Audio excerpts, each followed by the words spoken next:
بسم اللہ الرحمن الرحیم۔ سوال یہ پیدا ہوتا ہے کہ جس اسلام میں روز اول سے بزور شمشیر بیعت لی جا رہی تھی اور انکار بیعت کرنے والوں پر کرنے پر گھروں میں آگ لگائی جا رہی تھی،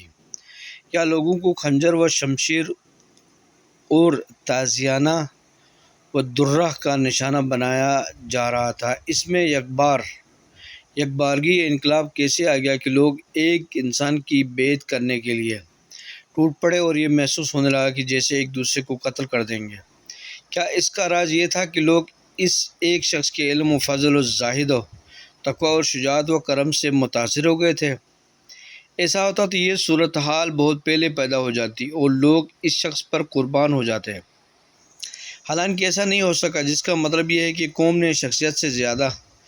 حالات کو سمجھ لیا تھا اور یہ اندازہ کر لیا تھا کہ وہ شخص جو امت کے درمیان واقعی انصاف کر سکتا ہے وہ کر سکتا ہے، اور جس کی زندگی ایک عام انسان کی زندگی کی طرح سادگی رکھتی ہے اور اس میں کسی طرح کی حرص و طمع کا گزر نہیں ہے، وہ اس مرد مومن اور کل ایمان کے علاوہ کوئی دوسرا نہیں ہے۔ لہٰذا اس کی بیعت میں سبقت کرنا ایک انسانی اور ایمانی فریضہ ہے، اور در حقیقت مولا کائنات نے اس پوری صورتحال کو ایک لفظ میں واضح